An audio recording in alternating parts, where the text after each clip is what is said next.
wabarakatuh. Pada kesempatan kali ini kita membahas tentang kerajaan-kerajaan Islam yang pernah berdiri di Nusantara. Ada beberapa kerajaan Islam yang pernah berdiri di Nusantara, di antaranya Samudra Pasai, Aceh Darussalam, Kerajaan Demak, Banten, Kerajaan Gua Talo, Kerajaan Mataram, ada Ternate Tidore, dan Kerajaan Banjar. Kesultanan Samudra Pasai. Samudra Pasai berdiri antara tahun 1270 sampai 1275 Masehi. Aceh terletak di utara Perlak, di daerah Lok Sumawe sekarang, yaitu di pantai timur Aceh yang berbatasan langsung dengan Selat Malaka.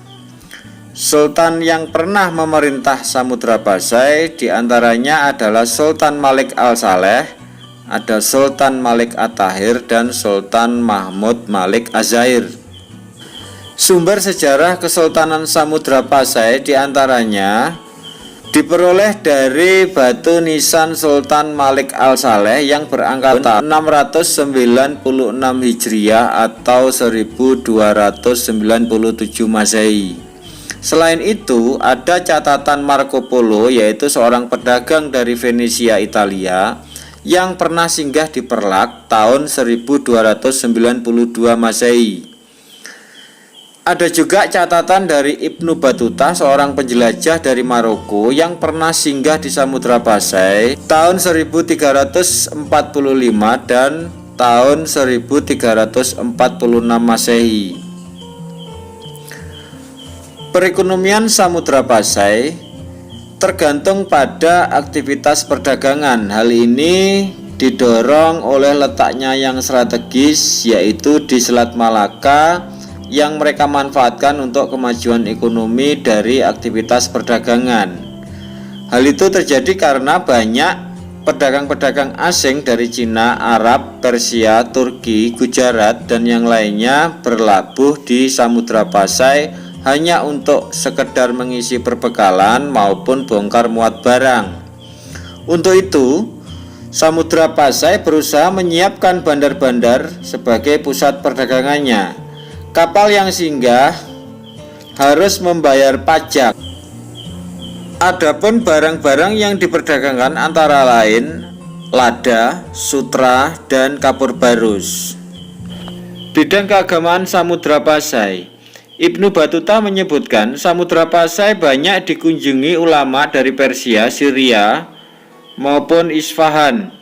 Sultan Samudra Pasai sangat taat beragama dan menganut mazhab Syafi'i. Demikian juga Marco Polo pernah menyebutkan bahwa masyarakat di daerah Perlak sebagian besar telah menganut Islam. Kesultanan Samudra Pasai mempunyai peranan penting dalam penyebaran Islam di Asia Tenggara. Hal ini tampak dari upaya Samudra Pasai dalam menyebarkan Islam ke Malaka dan Patani. Kemunduran Samudra Pasai. Pada tahun 1521 Masehi, Kesultanan Samudra Pasai dikuasai oleh Portugis. Kemudian pada tahun 1524 Masehi dikuasai oleh Ali Mogayat Syah dari Aceh Darussalam. Maka sejak itu Samudra Pasai di bawah kekuasaan Kesultanan Aceh Darussalam. Kerajaan yang kedua adalah Kesultanan Aceh Darussalam. Aceh didirikan tahun 1513 Masehi oleh Sultan Ali Mogayat Syah. Berdasarkan berita Portugis, Aceh berhasil memasukkan kerajaan Dayak ke dalam kekuasaannya di tahun 1520 Masehi. Kemudian berturut-turut Kesultanan Pedir dan Samudra Pasai ditaklukkan pada tahun 1524 Masehi. Aceh menyerang kapal Portugis di bawah pimpinan Simão de Sousa Galvão di Bandar Aceh. Tahun 1529 Masehi, Kerajaan Aceh mengadakan persiapan menyerang Portugis di Malaka, akan tetapi tidak terjadi. Hal tersebut karena bersamaan dengan wafatnya Sultan Ali Mogayat Syah pada tahun 1530 Masehi. Perkembangan Aceh erat kaitannya dengan jatuhnya Malaka ke tangan Portugis. Sejak itu, pedagang Muslim banyak menghindari Selat Malaka dan berpindah menyusuri pantai barat Sumatera, lalu langsung masuk ke Selat Sunda, lalu meneruskan perjalanan ke timur Indonesia atau yang langsung ke Cina seperti pada tampak peta di samping, di mana di sini banyak pedagang-pedagang yang tidak mau lagi melewati Selat Malaka, tapi mereka membelokkan arah pelayarannya menyusuri Selat Sunda. Hal ini mendorong perekonomian Aceh menjadi berkembang semakin pesat. Aceh menjadi bandar transit, yaitu khususnya lada dari Sumatera dan rempah-rempah dari Maluku. Untuk mempertahankan kedudukannya, Aceh membangun armada laut yang kuat dan menjalin hubungan kerjasama dengan Kesultanan Islam di Timur Tengah seperti Turki Utsmani, Abisinia, dan Mesir. Kejayaan Kesultanan Aceh mencapai puncaknya pada masa Sultan Iskandar Muda, tepatnya tahun 1607 sampai 1636 Masehi. Aceh berhasil menguasai daerah-daerah pesisir timur dan pesisir barat Sumatera, serta semenanjung Melayu seperti Johor dan Pahang. Pada tahun 1629 Masehi, Sultan Iskandar Muda berupaya merebut Malaka dari Portugis. Akan tetapi upaya tersebut gagal karena kekuatan Portugis lebih unggul. Sultan Iskandar Muda kemudian digantikan oleh Sultan Iskandar Thani yang memerintah tahun 1636 sampai 1641 Masehi. Masa pemerintahannya, kejayaan Aceh semakin lama semakin meningkat. Namun, berbeda dengan pendahulunya, Sultan Iskandar Thani lebih mementingkan pengembangan di dalam negeri. Pada saat ini, bidang keagamaan berkembang yang didukung oleh kehadiran seorang ulama besar yang bernama Nuruddin Araniri. Sepeninggal Sultan Iskandar Thani, Aceh lambat laun mulai mengalami kemunduran. Meskipun demikian, Aceh dapat bertahan sampai pada awal abad ke-20 Masehi. Sekarang kita lanjut pada pembahasan kita, yaitu Kesultanan Demak. Demak merupakan kesultanan Islam pertama di Pulau Jawa yang didirikan sekitar abad ke-15 Masehi oleh Raden Patah yang merupakan keturunan dari Raja Brawijaya kelima atau Raja terakhir Majapahit. Awalnya, Demak merupakan wilayah Majapahit. Namun seiring dengan kemunduran Majapahit, Demak menjadi mandiri dan kemudian menjadi kesultanan yang berdiri sendiri lepas dari kekuasaan Majapahit. Wilayah pantai utara Jawa yang sudah menganut Islam berada di bawah pengaruh Demak. Pengaruh Kesultanan Demak kemudian meluas ke Sukodono atau ke Kalimantan Selatan, Palembang, dan Jambi. Kehidupan ekonomi Demak menitik beratkan pada sektor pertanian, perdagangan, dan pelayaran. Pengalian perdagangan setelah jatuhnya Malaka ke tangan Portugis membuat pelabuhan Demak seperti Jepara, Tuban, Sedayu, dan Gresik menjadi pelabuhan transito atau penghubung dengan daerah-daerah penghasil rempah-rempah lainnya di bagian timur.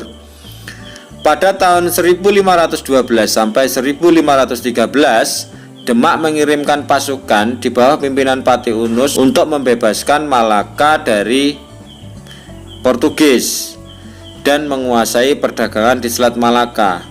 Akan tetapi upaya ini gagal karena kekuatan Portugis lebih unggul. Di bidang keagamaan, Demak berperan sebagai pusat penyebaran Islam di Pulau Jawa yang didukung oleh Wali Songo. Beberapa anggota Wali Songo berasal dari Demak, yaitu Sunan Kalijogo, Sunan Bonang, Sunan Kudus, dan Sunan Muria. Demak juga berusaha menyebarkan Islam di luar Pulau Jawa seperti Maluku yang dilakukan oleh Sunan Giri dan Kalimantan oleh penghulu bernama Tunggang Pararangan. Puncak kejayaan Kesultanan Demak yaitu diraih pada masa Sultan Trenggono. Pada masa pemerintahannya, kekuasaan Demak meliputi sebagian Jawa Barat, Jayakarta, Jawa Tengah, dan sebagian Jawa Timur. Penaklukan pesisir utara Jawa Barat dilakukan oleh Fathahillah yang turut merintis berdirinya Kesultanan Banten dan Cirebon. Sekarang kita lanjutkan kemunduran Kesultanan Demak. Setelah Sultan Trenggono wafat, Kesultanan Demak mengalami kemunduran. Penyebabnya tidak lain adalah adanya konflik di dalam keluarga kesultanan yang memperebutkan takhta kerajaan Demak. Konflik berakhir setelah Joko Tingkir atau Adipati Bajang yang merupakan menantu Sultan Trenggono berhasil meredam pemberontakan Arya Penangsang yang menginginkan takhta Demak. Joko Tingkir kemudian memindahkan pusat pemerintahan Demak ke daerah Pajang. Bahasan kita yang selanjutnya adalah Kesultanan Banten. Sebelum menjadi kesultanan, Banten sudah berkembang menjadi pelabuhan penting di bawah pimpinan Kerajaan Sunda. Tahun 1526 Masehi, Fathahillah dari Demak berhasil merebut Banten dari Kerajaan Sunda. Perebutan kekuasaan disebabkan oleh adanya kerjasama antara Kerajaan Sunda dan Portugis. Hal ini sangat membahayakan Demak setelah kegagalan Adipati Unus mengusir Portugis dari Malaka. Fathahillah kemudian mendirikan benteng yang bernama Surosoan yang menjadi pusat pemerintahan Banten.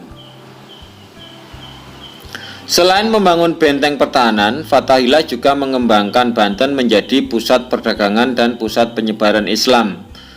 Banten kemudian tumbuh menjadi kota perdagangan. Ketika Kesultanan Demak mengalami kemunduran, Banten pada akhirnya melepaskan diri dari pengaruh dan kekuasaan Demak dan berdiri sendiri menjadi Kesultanan Banten.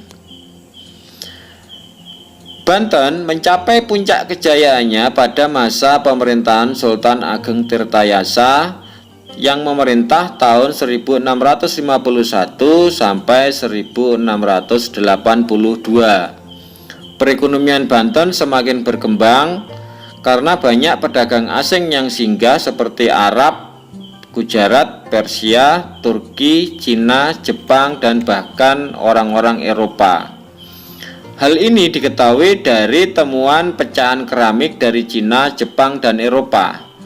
Untuk mempertahankan kedudukan Banten sebagai pusat perdagangan, Sultan Ageng Tirtayasa bersikap tegas terhadap VOC Belanda dan tidak mau bekerja sama dengan VOC yang ingin menerapkan monopoli perdagangannya di Banten. Banten mengalami kemunduran sejak terjadi perselisihan antara Sultan Ageng Tirtayasa dengan putranya sendiri yang bernama Sultan Haji. Sultan Haji cenderung mau berkompromi dengan VOC untuk mewujudkan misinya, yaitu untuk menjadi sultan di Banten. Perbedaan sikap ini berubah menjadi perang saudara. Dengan bantuan VOC, Sultan Haji berhasil mengalahkan kekuasaan Sultan Ageng Tirtayasa. Setelah itu, Banten berada di bawah pengaruh VOC sebagai negara boneka. Kita lanjutkan Kesultanan Makassar atau Kerajaan Gua Talu.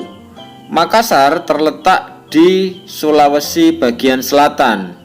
Kesultanan Makassar berawal dari Kerajaan Gua dan Talo yang kemudian bergabung menjadi satu di bawah pimpinan Kerajaan Gua. Adapun Raja Talo menjadi Mangkubumi. Setelah menganut Islam, kerajaan tersebut menjadi Kesultanan Makassar. Kesultanan Makassar berkembang menjadi pusat perdagangan di Indonesia bagian timur. Hal itu disebabkan karena letak Makassar yang strategis dan menjadi bandar penghubung antara Malaka, Jawa, dan Maluku. Makassar mencapai puncak kejayaannya pada masa pemerintahan Sultan Hasanuddin yang memerintah tahun 1653 sampai 1669 Masehi. Ia berhasil membangun Makassar menjadi penguasa jalur perdagangan di wilayah Indonesia bagian timur. Tahun 1660 Masehi terjadi Perang Makassar yang disebabkan persaingan antara Makassar dengan Kerajaan Bone yang mendapat dukungan dari VOC. Selain itu, perilaku Belanda yang menghalangi pelaut Makassar untuk membeli rempah-rempah dari Maluku dan mencoba ingin melakukan monopoli perdagangan rempah di Maluku. Dalam peperangan ini, Kesultanan Makassar mengalami kekalahan dan terpaksa menandatangani Perjanjian Bongaya yang sangat merugikan Kesultanan Makassar. Kesultanan Mataram. Kesultanan Mataram didirikan oleh Sutawijaya tahun 1575 Masehi. Sutawijaya menjadi sultan dengan gelar Panembahan Senopati ing Alogo Sayyidin Panotogomo. Sutawijaya digantikan oleh putranya yang bernama Mas Jolang yang memerintah tahun 1601 sampai 1613 Masehi. Mas Jolang kemudian digantikan oleh putranya yang bernama Mas Rangsang yang memerintah tahun 1613 sampai 1645 Masehi. Mas Rangsang terkenal dengan nama Sultan Agung. Pada masa Kesultanan Agung, Kesultanan Mataram mencapai puncak kejayaannya. Mataram berhasil memperluas kekuasaannya ke Jawa Tengah, Jawa Timur, dan sebagian Jawa Barat termasuk Banten. Dalam bidang ekonomi, Mataram berkembang menjadi negara agraris. Hasil utamanya adalah beras. Selain itu, Mataram juga menghasilkan kayu, gula, kelapa, kapas, dan palawija. Di bidang kebudayaan, Mataram terkenal akan seni bangunan, seni ukir, dan seni lukis yang mengalami perkembangan pesat. Hal itu terlihat dari adanya gapura, istana, dan tempat ibadah yang pernah ditinggalkan oleh Kesultanan Mataram. Kebudayaan yang berkembang di Mataram merupakan perpaduan dari unsur budaya Islam dan unsur budaya Hindu Jawa, seperti perayaan sekaten dan upacara grebek. Tahun 1645, setelah Sultan Agung wafat, kemudian dimakamkan di situs pemakaman di puncak bukit tertinggi di Imogiri.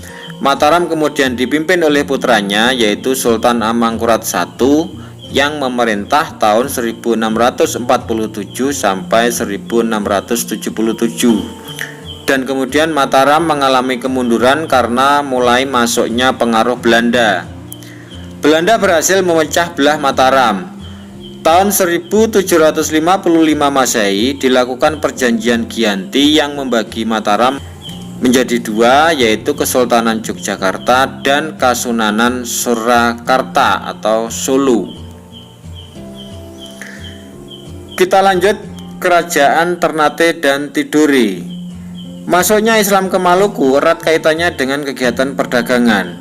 Pada abad ke-15, para pedagang dan ulama dari Malaka dan Jawa menyebarkan Islam di Maluku. Dari sini muncul 4 kesultanan Islam, diantaranya adalah Ternate, Tidore, Jailolo, dan Kerajaan Bacan. Pada masa kesultanan-kesultanan tersebut berkuasa, masyarakat Muslim di Maluku sudah menyebar sampai ke Banda, itu Haruku, Makian, dan Halmahera. Ekonomi Ternate dan Tidore. Maluku terkenal sebagai daerah penghasil rempah-rempah terbaik di Asia, seperti pala dan cengkeh, dan menjadi pusat perdagangan rempah di Nusantara. Di antara kesultanan yang ada, Ternate yang paling maju.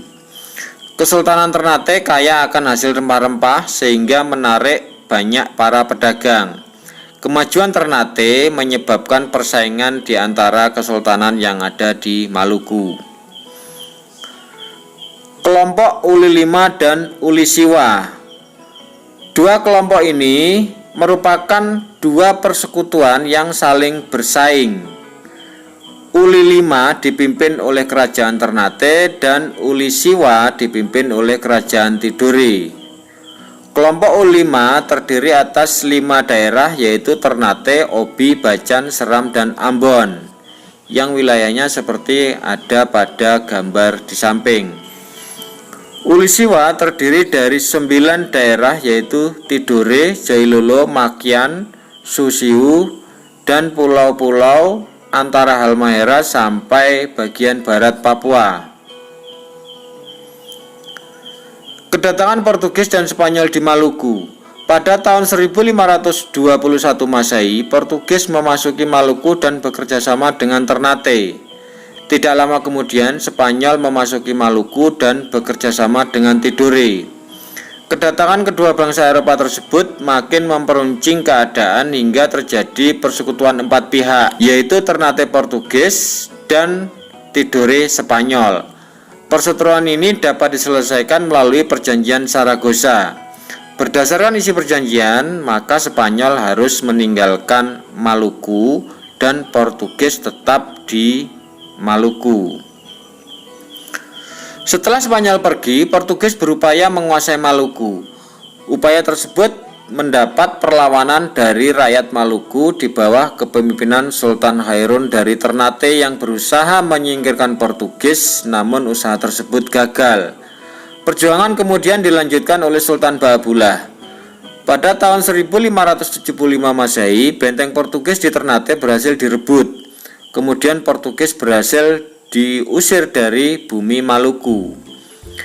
Bebasnya Maluku dari bangsa asing tidak berlangsung lama, karena pada tahun 1605 VOC Belanda menduduki Ambon dan berusaha menguasai Maluku. Belanda mendapat perlawanan sengit dari rakyat Maluku, diantaranya adalah perlawanan yang di bawah pimpinan Sultan Nuku dari Tidore. Selanjutnya Kesultanan Banjar. Awal abad ke-16 di Kalimantan Selatan terdapat 3 kerajaan, yaitu Negara Dipa, Negara Daha, dan Banjar. Raja Banjar bernama Raden Samudra. Ketika Negara Daha menyerang kerajaan Banjar, Raden Samudra meminta bantuan militer dari Kesultanan Demak. Raden Samudra berjanji, jika Kesultanan Demak membantu berperang melawan Negara Daha, maka ia bersama seluruh rakyatnya akan bersedia masuk Islam. Demak akhirnya memenuhi permintaan itu, dan dengan bantuan Demak, kerajaan Banjar akhirnya dapat memenangkan pertempuran melawan Negara Daha. Sehingga sesuai perjanjian, maka seluruh rakyat Banjar masuk Islam. Kemudian Raden Samudra dinobatkan oleh Sunan Kudus menjadi Sultan Banjar yang pertama dengan gelar Sultan Suryanullah atau Sultan Suryansyah yang memerintah tahun 1526 sampai 1545 Masehi. Banjar mengalami masa kejayaan pada awal abad ke-17 Masehi. Banjar berhasil menghimpun kekuatan militer yang kuat hingga mampu membendung pengaruh politik dari Tuban, Arusbahaya dari Madura, dan Mataram. Dalam bidang ekonomi, perdagangan Banjar menjadi maju dengan lada sebagai komoditas utama dan bea cukai dari perdagangan karena letaknya yang strategis.